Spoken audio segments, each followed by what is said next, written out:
Hey ladies and gentlemen, Steven here from the channel Redolescence, and thank you so much for tuning in. I really appreciate it. And in today's episode, we're going to be taking a closer look at a fragrance by the company Zara. And this one is called A Collection, so stay tuned.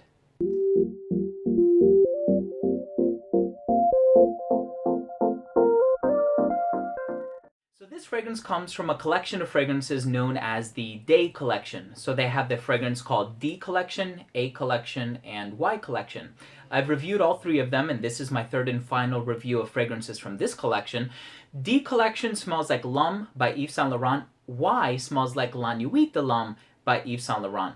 So I think that's pretty indicative of the fact that Zara fragrances are clones of other more popular either designer or niche fragrances. We have fragrances like Vibrant Leather, which is a clone of Creed's Aventus, Tiveden, which is a clone of Santal 33, and this here is a clone of Versace Pour Homme.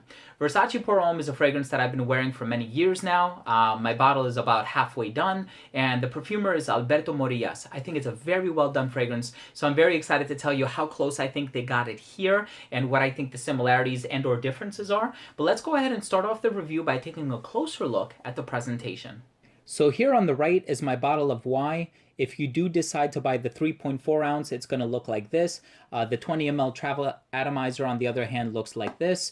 Pretty simple presentation, similar color palette, and the atomizer gives you a very narrow distribution, but it gets the job done. Let's go ahead and continue with the smell. As soon as this fragrance opens up, you are going to get a lemony freshness.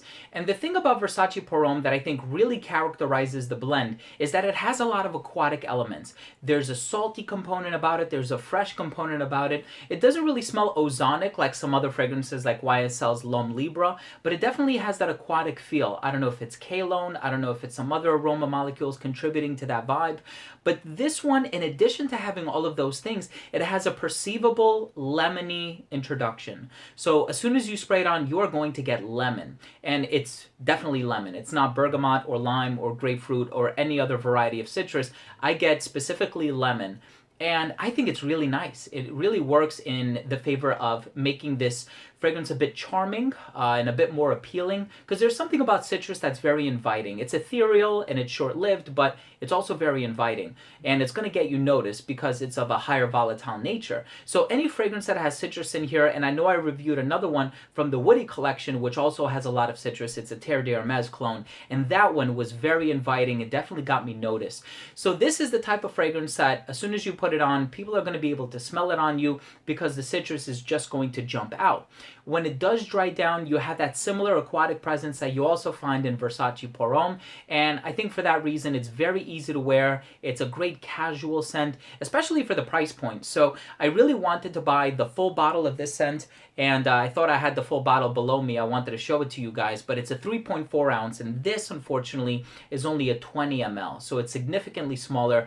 So the 100 ml goes for like $25.90. I paid $7 and change for this one. So for a 20 ml travel atomizer, and it's just that you are going to need to travel with this because the performance is a bit lackluster. It's not going to give you many hours on your skin. So this is one of those fragrances, A Collection, where you're going to have to reapply several times. All right, you're going to have to apply throughout the day.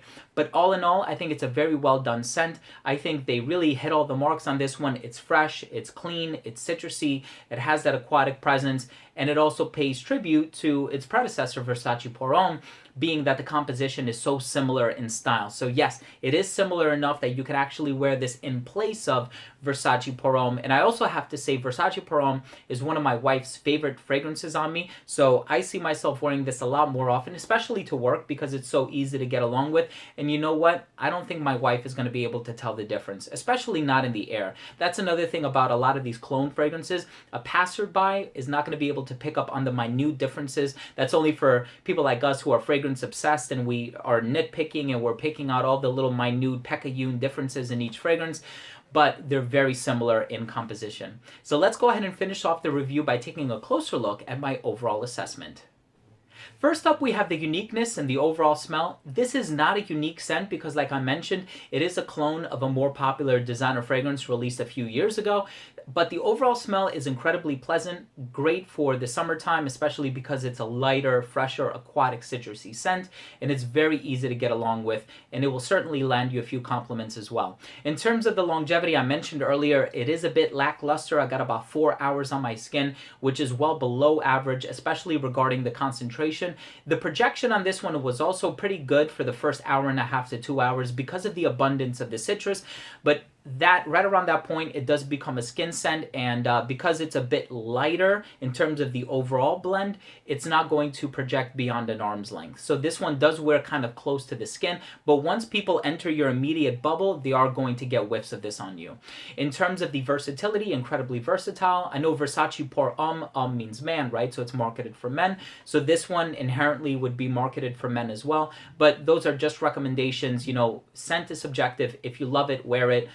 These are just recommendations at the end of the day. But the only recommendation I will make is that don't wear this in the wintertime just because of its lightness and because of how ethereal so many of the notes are. And then presentation on this one is rather simple. So my final verdict on this one is I like it. I don't love it, and it's not one of my favorites, but I certainly don't dislike it, and I certainly don't hate it. So if I had to translate that to a number, it would be like a 3 out of 5, right middle of the road there. But overall, I think it's a really nice scent. I do prefer wearing Versace Pour Homme just because it comes across a bit more polished to me. This one is a bit more unbalanced, but in a good way because I get so much of the lemon up on top. But you really just have to try it for yourself to see what I'm talking about. You are going to get lemon, and then it dries down to this Versace Pour Homme thing, which I think is really nice, and I really enjoy this one. I think Zara did another fantastic job. So just to recap, D smells like L'Homme by Yves Saint Laurent, A smells like Versace Pour Homme, and then Y smells like La Nuit de l'Homme by Yves Saint Laurent. And then you should also, if you do find yourself in a local Zara store, because none of these can be purchased online, unfortunately, I would also recommend trying out the Woody collection. They have one in there, which is a Santal 33 clone. You'll be able to pick up on it as soon as you smell it. So there you have it, ladies and gentlemen. Thank you so much for tuning in. That was my review on A Collection by Zara. If you own or have tried any fragrance by Zara, I would love to know what you think. Leave a comment down below. Also, please don't forget to subscribe to my channel. Clicking on that red subscribe button, that's going to enable you to get a lot of my future content, top 10s, giveaways, unboxings, interviews, fragrance reviews, and a ton of other fragrance-related content. Thanks again for tuning in. I love you guys. We'll see you in the next episode. Take care.